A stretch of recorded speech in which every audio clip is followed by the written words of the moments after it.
사도신경으로 예가 가정 예배를 드리도록 하겠습니다. 전능하사 천지를 만드신 하나님 아버지를 내가 믿사오며 그 외아들 우리 주 예수 그리스도를 믿사오니 이는 성령으로 잉타사 동정녀 마리아에게 나시고 본디오 빌라도에게 고난을 받으사 십자가에 못 박혀 죽으시고 장사한 지 사흘 만에 죽은 자 가운데서 다시 살아나시며 하늘에 오르사 전능하신 하나님 우편에 앉아 계시다가 저희로서 산자와 죽은 자를 심판하러 오시리라. 성령을 믿사오며 거룩한 공예와 성도가 서로 교통하는 것과 죄를 사하여 주시는 것과 몸이 다시 사는 것과 영원히 사는 것을 믿사옵나이다. 아멘. 찬송가 183장 다 같이 부르도록 하겠습니다.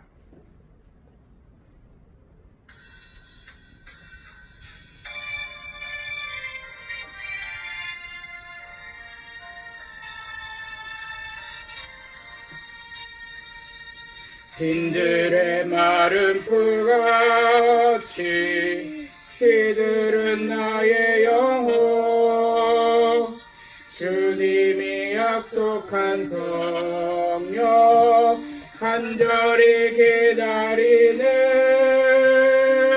가물어 맨마른 땅에 단비를 내리시듯 성령의 단비를 부어 새 생명 주옵소서 반가운 빗소리 들려 산천이 춤을 추네 봄비로 내리는 성령 내게도 주옵소서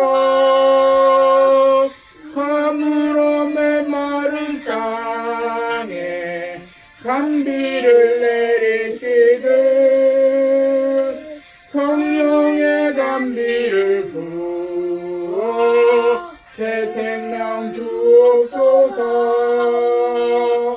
절 따라 우로를 내려 조목이 무성하니 갈급한 내 심령 위에 성령을 부소서 가물어 메마른 땅에 단비를 내리시듯 성령의 단비를 부어 새 생명 주옵소서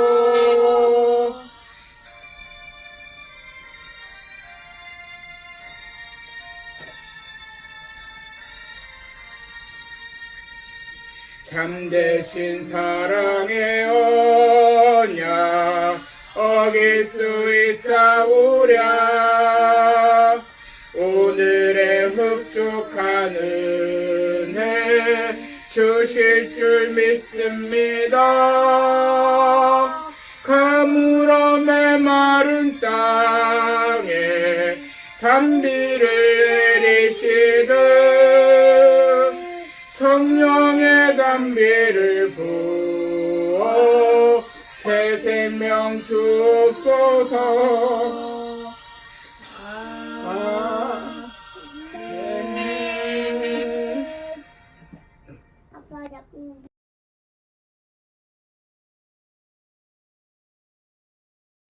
오늘 성경 말씀은 에스겔서 37장 1절에서 3절까지의 말씀입니다. 다 같이 봉독하도록 하겠습니다. 여호와께서 권능으로 내게 임재하시고 그의 영으로 나를 데리고 가서 골짜기 가운데 두셨는데 거기 뼈가 가득하더라. 나를 그 뼈 사방으로 지나가게 하시기로 본즉 그 골짜기 지면에 뼈가 심이 많고 아주 말랐더라.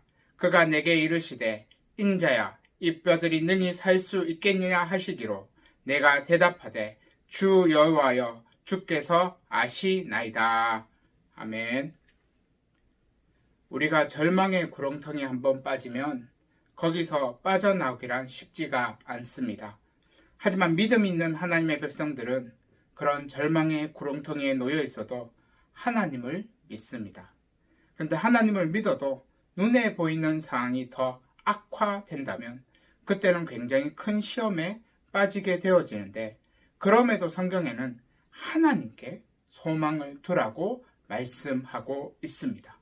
시편 42편 5절 말씀을 보면 내 영혼아 내가 어찌하여 낙심하며 어찌하여 내 속에서 불안해하는가, 너는 하나님께 소망을 두라. 하나님께서는 절망적인 상황에 놓여 있는 우리의 마음을 다 알고 계십니다. 낙심하고 불안해하는 그런 우리의 마음을 다 알고 계십니다. 그래서 눈에 보이는 상황이 더 악화되어도 우리는 하나님께만 소망을 두면 되는데, 오늘 성경 말씀은 우리가 하나님께만 소망을 두면 하나님의 회복 프로세스가 작동한다라고 말씀해 주고 있습니다. 그리고 결국은 모든 것이 회복되어 아름다운 미래가 펼쳐질 것을 오늘 본문에는 약속해 주고 있습니다. 에스겔 선지자는 예루살렘이 아직 망하지 않았고 희망이 있을 때는 심판을 선포했습니다. 근데 예루살렘이 완전히 망하고 희망이 전혀 없을 때는 오히려 회복을 선포하였는데, 오늘 본문 1절과 2절 말씀을 보면 여호와께서 권능으로 내게 임재하시고 그의 영으로 나를 데리고 가서 골짜기 가운데 두셨는데 거기 뼈가 가득하더라. 나를 그 뼈 사방으로 지나가게 하시기로 본즉 그 골짜기 지면에 뼈가 심이 많고 아주 말랐더라. 여기 1절의 권능은 히브리어로는 야드라는 단어를 써서 손으로 번역을 할 수 있는데, 하나님께서는 권능의 손으로 에스겔 선지자를 가장 끔찍한 장소인 온 사방에 뼈만 가득한 골짜기로 데리고 가셨습니다. 그러니까 하나님의 권능의 손이 에스겔 선지자를 죽음의 골짜기로 밀어 넣었던 것입니다. 그리고는 3절에 이 뼈들이 능히 살 수 있겠느냐라고 질문을 하시는데, 이것은 참 불가능한 일입니다. 그런데 에스겔 선지자는 이렇게 대답을 합니다. 3절 중반절을 보면 내가 대답하되 주 여호와여 주께서 아시나이다. 여기 에스겔 선지자의 대답의 의미는 사람으로는 할 수 없지만 하나님께서는 다 하실 수 있다라는 의미가 되어집니다. 그러니까 죽음의 골짜기, 절망의 골짜기에 있을 때에는 에스겔 선지자처럼 하나님에 대한 믿음만 있으면 얼마든지 회복이 될 수 있습니다. 근데 대부분은 내가 할 수 없는 것은 하나님도 할 수 없다라고 생각을 하는데, 믿음은 나는 할 수 없어도 하나님은 다 하실 수 있다는 것을 믿는 것이 믿음인 것입니다. 하나님께서는 에스겔 선지자에게 마른 뼈 골짜기의 환상을 보여주셨습니다. 그리고 이 마른 뼈는 포로로 붙들려간 이스라엘 자손을 상징하게 되어지는데, 포로 생활이 오래 지속되고 예루살렘까지 완전히 무너지다 보니까 이스라엘 자손들 중에 다시 예루살렘으로 돌아갈 수 있다고 소망한 자들은 거의 없었습니다. 그래서 모든 이스라엘 자손들의 마음속에는 이러한 마음이 있었습니다. 11절 말씀을 보면 또 내게 이르시되 인자야 이 뼈들은 이스라엘 온 족속이라. 그들이 이르기를 우리의 뼈들이 말랐고 우리의 소망이 없어졌으니 우리는 다 멸절되었다 하느니라. 포로로 붙잡혀간 온 이스라엘 족속은 정말 골짜기에 있는 마른 뼈와 같은 그러한 인생을 살고 있었습니다. 그래서 이들에게 아무리 하나님의 말씀을 전해줘도 이스라엘 온 족속들은 하나님 말씀이 잘 들리지 않는 그러한 상황 가운데 놓여 있었는데, 하나님께서는 에스겔의 선지자에게 마른 뼈 환상을 보여주고는 죽음의 골짜기에 갇혀 있는 이스라엘 온 족속들에게 하나님의 말씀을 선포하게 하셨습니다. 4절 말씀을 보면 또 내게 이르시되 너는 이 모든 뼈에게 대언하여 이르기를 너희 마른 뼈들아 여호와의 말씀을 들을지어다. 너무 절망에 빠진 사람은 창문에 커튼까지 쳐놓고는 자기 방에 갇혀서 꼼짝을 하지 않습니다. 그런데 커튼을 걷으면 환한 빛이 그 방에 임하게 되어지는데, 하나님의 말씀이 선포된다라는 말은 이런 어두운 방에 빛이 임하는 것과 같습니다. 그래서 우리가 하나님의 말씀이 선포되는 예배의 자리에 오게 되어지는 것은 빛이 우리의 마음에 오게 되어지는 것이고, 그래서 우리는 그 예배의 자리에 꾸준히 나와야 할 필요가 있는데, 하나님께서는 에스겔 선지자에게 여호와의 말씀을 대언하도록 그렇게 사명을 주셨습니다. 그리고 에스겔 선지자는 이스라엘 족속이 듣든지 안 듣든지 그 말씀을 선포해야 했는데, 하나님의 말씀은 빛이기 때문에 선포되기만 하면 빛이 임하게 되어집니다. 5절 말씀을 보면 주 여호와께서 이 뼈들에게 이같이 말씀하시기를 내가 생기를 너에게 들어가게 하리니 너희가 살아나리라.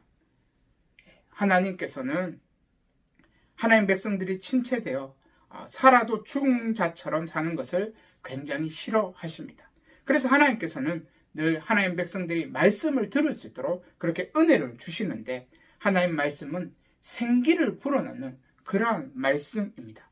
그런데 오늘 성경 말씀을 보면 이 생기를 불어넣으려면 두 단계를 좀 거쳐야 한다는 것을 볼 수가 있는데, 그것은 먼저는 이리저리 흩어진 뼈들이 연결된 후에 생기가 들어간다라는 것을 볼 수가 있습니다. 7절과 8절 말씀을 보면 이에 내가 명령을 따라 대언하니 대언할 때 소리가 나고 움직이며 이 뼈 저 뼈가 들어맞아 뼈들이 서로 연결되더라. 내가 또 보니 그 뼈에 힘줄이 생기고 살이 오르며 그 위에 가죽이 덮이나 그 속에 생기는 없더라. 사람이 죽으면 살은 썩고 결국은 뼈만 남게 되어집니다.